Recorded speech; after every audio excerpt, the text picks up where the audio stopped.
आया था इदारे को देखकर तबीयत खुश हुई थी और आज इस वजह से तबीयत बहुत ज्यादा खुश है कि 25 साल से लेकर 30 साल का नौजवानों की एक जमात खड़ी होती है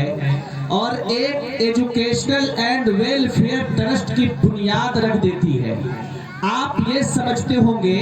कि ये आज का लौंडा और आज का लड़का क्या कर पाएगा। आप ये सोचते होंगे कि हो सकता है कि ये चंदा करने की कोई स्कीम हो। आप ये सोच सकते हैं कि हो सकता है ये भी माल इकट्ठा करने का कोई जरिया हो।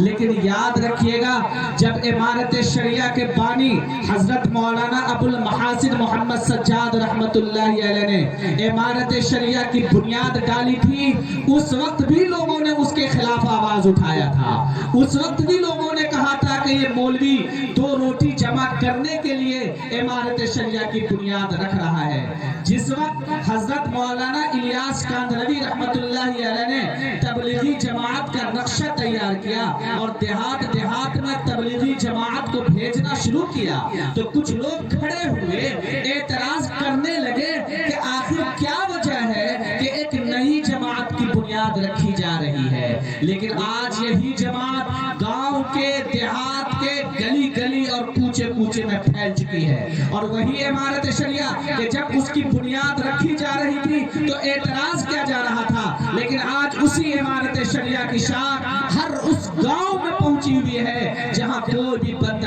मुसलमान ला इलाहा इल्लल्लाह मुहम्मद रसूलुल्लाह का कहने वाला है। आप नहीं जानते कि आज आप 70 साल की उम्र को पहुंचे हुए, 80 साल की उम्र को पहुंचे हुए, लेकिन हमारा ये छोटा बच्चा जो 7 साल का है, 10 साल का है और आज अल्लाह और उसके रसूल का नाम लेकर मौलाना साहब के सामने पढ़ रहा है, जब इसकी उम्र 30 साल को पहुंचेगी, 40 साल को पहुंचेगी, तो हो सकता है अल्लाह की मदद शामिल हाल रही तो हो सकता है कि जब ये बच्चा 30 साल की उम्र को पहुंचे, 40 साल की उम्र को पहुंचे, तो हमारा ये Hisar educational and welfare trust इतना तनावर बन जाए और इतना मजबूत बन जाए कि आज तो इसकी बुनियाद घुंगिया में है, लेकिन इसकी बुनियाद मोतिहारी तक और फिर मोतिहारी से बाहर निकल के पूरे चंपारण में और फिर पूरे बिहार में और फिर पूरे हिंदुस्तान में इसकी शाख निकल जाए। कोई जरूरी नहीं है कि अगर कोई बड़ा आदमी किसी काम की बुनियाद डालता है तभी वो काम आगे बढ़ता है। कोई जरूरी नहीं है कि कोई बड़ा इदारा ही काम की शुरुआत करता है तो काम आगे बढ़ता है।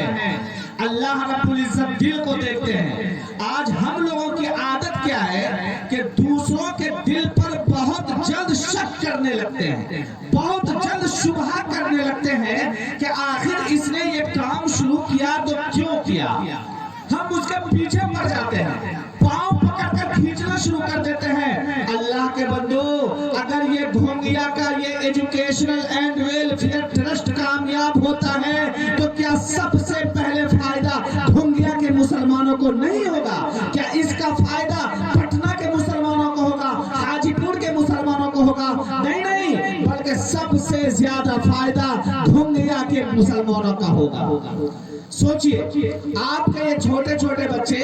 अभी प्रोग्राम पेश कर रहे थे, हर बच्चा ऐसा था जिसको कलमा याद था, वो ला इलाहा इल्लल्लाह मुहम्मदुर रसूलुल्लाह को अपनी ज़बान से अदा कर रहा था। कोई बच्चा आ रहा था तो ईमान मुजमल सुना रहा था, कोई बच्चा आया ईमान मुफस्सल सुनाया, कोई बच्चा आया सीरत के क्विज पेश किए, कोई बच्चा सामने आया अस्माए हुस्ना, अल्लाह के जो 99 नाम हैं वो नाम आपके सामने पेश किए, कोई बच्चा आया उसने कुरान को देखकर पढ़ना शुरू किया, कोई बच्चा आपके सामने आया उसने ज़बानी कुरान सुनाया। मेरे भाइयों, दिल पर याद रखकर बतलाओ, 70 साल की उम्र को पहुंचने वालों, 40 साल की उम्र को पहुंचने वालों, 50 साल की उम्र को पहुंचने वालों, 30 साल की उम्र को पहुंचने वालों, आज हमारा ये बच्चा स्टेज पर चढ़कर कलमा अदा कर रहा था, कुरान की आयत पढ़ रहा था। मैं दावे और चैलेंज के साथ कहता हूं कि कितने ही ऐसे अफराद हैं जिसकी उम्र 30 साल और 40 साल हो चुकी है, लेकिन उसे सूरह फातिहा भी सही से याद नहीं। बेशक इसमें कोई शक नहीं। अगर ये छोटा बच्चा आज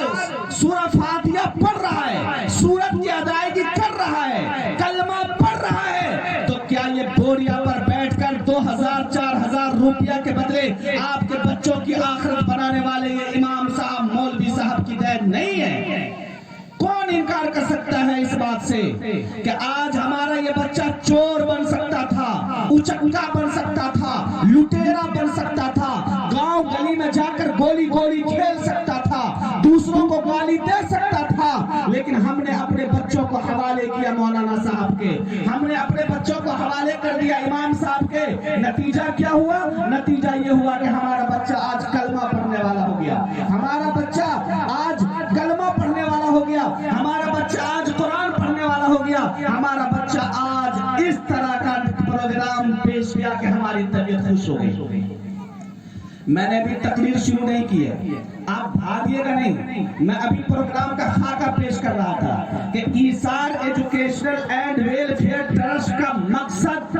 بہت وسیع ہے، لیکن اس کا جو سب سے پہلا مقصد آپ کے سامنے ظاہر ہوا ہے وہ یہ کہ آپ کے بچے کی آخرت بنائی جا رہی ہے۔ سب سے پہلا مقصد جو ظاہر ہو چکا ہے وہ یہ ہے کہ آپ کے بچے کو کلمہ یاد ہو گیا، وہ یہ ہے کہ آپ کے بچے کو قرآن پڑھنے آ گیا۔ آپ ذرا تصور کیجئے، سوچئے آپ کے پاس آپ کی شادی ہوئی، آپ نے اللہ سے دعا مانگی، اللہ مجھے ایک نیک اولاد دے دے۔ توجہ سے سنیے گا، غور